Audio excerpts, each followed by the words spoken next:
Hello, hi everyone. I'm again back with the lecture series. This is lecture 2 of the series, whereby we'll be dealing with the inherent powers of the court, as already discussed with you in the lecture 1, what all I'm going to discuss in the upcoming lectures. So let's start with the lecture. So when we talk about inherent powers, तो inherent powers का मतलब क्या होता है? inherent powers का मतलब होता है वो powers जो कोर्ट के अंदर कोई एक पर्टिकुलर पर्सन के अंदर कोई एक पर्टिकुलर एजेंसी के अंदर पर्स से एग्जिस्ट करती हैं, पहले से एग्जिस्ट करती हैं.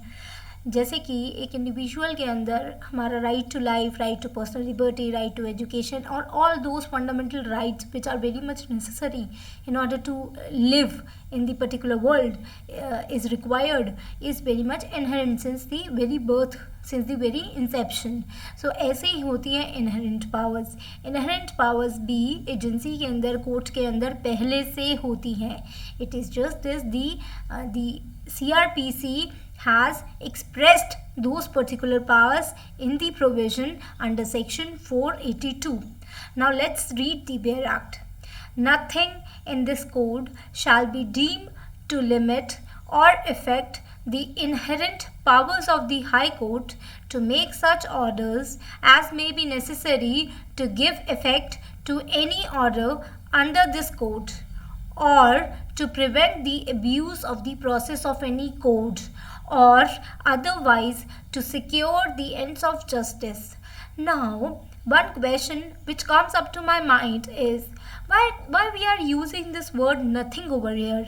We could also have used, the legislature could also have used notwithstanding. We'll be discussing this question in the coming slides. Now, I have highlighted some important terms which we'll be discussing in the upcoming slides.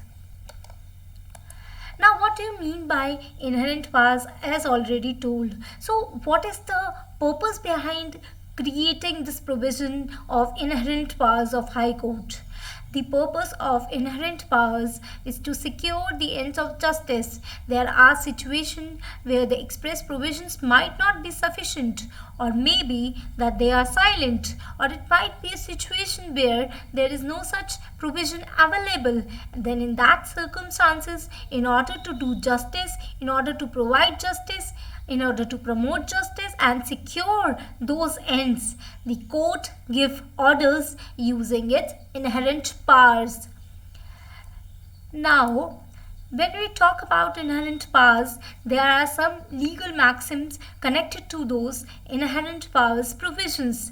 The very first maxim which relates to it is ex debito justia, which means it is in the interest of justice. Qualdo lex aliquid elisui considet comedere bit the et id signed qua res ipsi non potest. It means that if a law gives something to a person, it will also give him that without which that something cannot exist. For example, there might be a prohibitory provision and it is found that strictly following that provision in particular case may result into the failure of justice. Then the court in that particular situation read that provision liberally. It is because procedure law cannot be read so rigidly so as to defeat the various ends of justice. This would mean that ends are more important than means. That means the ends of justice are very much important than just the means through which they are taken. The ends of justice are promoted. So the means are not that important, but the ends is very much important. So when we interpret the term nothing, there comes up a question in my mind that why the legislature is not using the term notwithstanding and it has used the word nothing. Then the second question which comes up to my mind is, are inherent powers conferred or it is acknowledged? Then the next question which would come up into the mind would be why it has been limited to the High Court and why does not it does not include the judicial magistrate maybe or the session court. Why the legislature has used the word nothing? See, the purpose of express provision as well as the inherent powers is to secure the ends of justice, and therefore there cannot be a conflict between the two. But when we say notwithstanding, that might have created a sense or it might have suggested that there occurs a conflict between the two provisions, and because we did not want it to because there does not exist any in actual there does not exist any distinction between the two or any conflict between the two, the word nothing has been used in order to show that actually there does not exist any conflict, rather the inherent powers in the express provisions are complementary to each other and not in conflict. Hence, the word nothing is used to suggest that despite the express provisions, the inherent powers are saved, and whenever required, the inherent powers can be used. Now, the question which comes up to my mind is whether the inherent powers is conferred or acknowledged. Section 482 does not create inherent powers as such, rather it merely acknowledges or declares the existence of the inherent powers. Inherent powers cannot be created, rather it is inherent in the person or the agency per se. Then why are we limiting the inherent powers to the High Court and not and those powers are not given to the Sessions Court? See criminal procedure code जो है वो deal करता है बेटा criminal matters के साथ, जहाँ पर कि लार्जर सोसाइटल इंटरेस्ट इन्वॉल्व होता है। उसके साथ साथ जब हम लार्जर सोसाइटल इंटरेस्ट की बात करते हैं तो उसके साथ साथ एक पर्टिकुलर इंडिविजुअल का इंटरेस्ट भी होता है। So the individual fundamental rights are also involved, and such as the right to life and the personal liberty, and therefore it also gets affected. Therefore the policy is to retain the inherent powers to the superior or the more experienced courts, and those courts are the high courts. Now, Sakri Vasu versus State of UP 2007 Supreme Court. Let's discuss this case. In this case, basically what happened was it was a cognizable case basically, where the judicial magistrate first class ordered the police officer to lodge an FIR and to investigate the matter, and the order was passed under section 156 clause 3. After the order was passed, the police official lodged the FIR, but the police was not investigating the case properly. So what happened was the complainant filed application under section 156(3), whereby it appealed the court to pass another order for the proper investigation.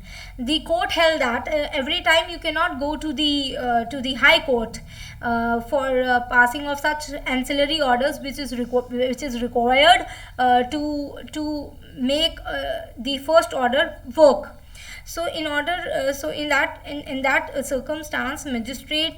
It was held that the magistrate can also monitor the investigation, and the magistrate cannot direct for the process to be followed by the PO, but it can monitor, and the word monitor should be interpreted in a very restrictive interpretation. So it was held that under section 156 that 3 subclause 3 of the CRPC, that once an investigation order has been passed or made by a magistrate, a magistrate can also pass a further order for the proper investigation, which is not at all a different order, rather it is an extension of the original order of investigation, and such order can be passed.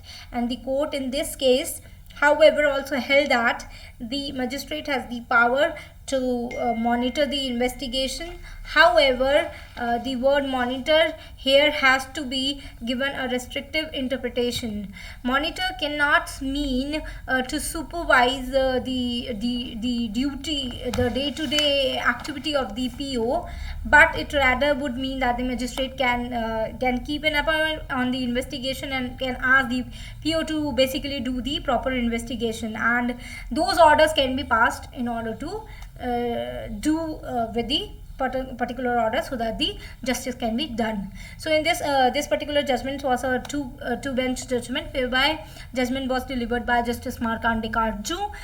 It was held in this judgment as a judicial magistrate does not have inherent powers as such, but the magistrate have the implied incidental powers or the ancillary powers, and hence a magistrate can always pass an order incidental to its earlier order to make the earlier order effective. Then the next case which we'll be discussing is Dharmesh Bhai Vasudev Bhai versus State of Gujarat, which is a 2009 Supreme Court judgment. And in this judgment, it was a two-bench judgment, whereby the judgment was delivered by Justice S.B. Sinha, and it was held at the court that the order recalling the investigation is not an order incidental upon the original order of investigation. Rather, it is a totally different order, and such orders can be passed only by the High Court under Section 482. Hence, the magistrate does not have a power to recall an investigation. So basically, this was one case whereby recalling of investigation application was filed to recall the investigation, and hence it was held that this is not the power of the magistrate, and the High Court can only pass such orders, and this order is also not the ancillary order or another order which supports the earlier order. So in that case, it was held that the magistrate does not have any power to recall an investigation. There might be a situation like, take for example a situation whereby a maintenance proceeding has been taken up against an husband, and the wife is coming to the court asking for the maintenance, and the husband in that case does not appear in the court. Then what will happen?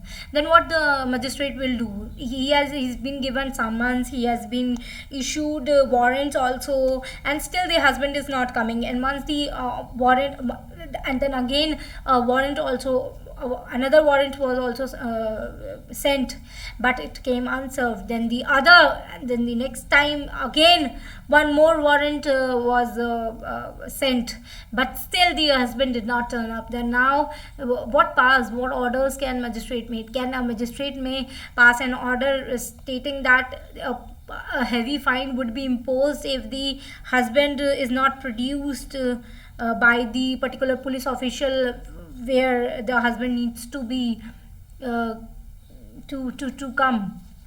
So in that case, it was held that the magistrate can pass such orders if it is very necessary in order to promote the earlier order. Maintenance की execution के लिए order अगर कोई पास करना पड़े और वो अपने पुराने ऑर्डर को इन ट्यून करने के लिए कोई ऑर्डर पास करे, तो वो पावर्स उसके पास होती हैं कि वो ऑर्डर्स पास कर सकता है.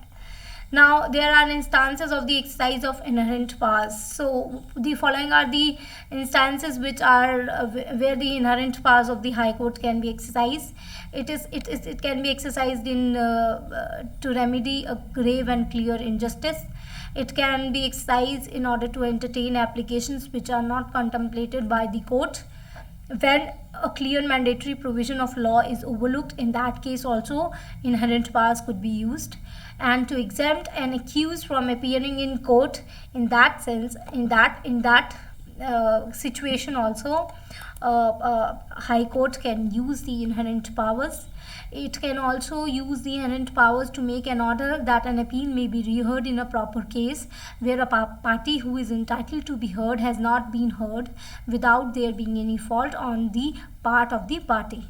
And it can also in rare circumstances permit the quashing of the FIR, but usually the quashing of the FIR is permitted only and only in exceptional circumstances, in the rare cases where the judge is convinced that beyond reasonable doubt the particular case was made just in order to maybe defame the person, maybe put down the image, or the case has no such grounds to be entertained. So thank you a lot. We'll be coming up and meeting with the next lecture 3 of the series, and discussing the definition clause, the other aspects. Thank you.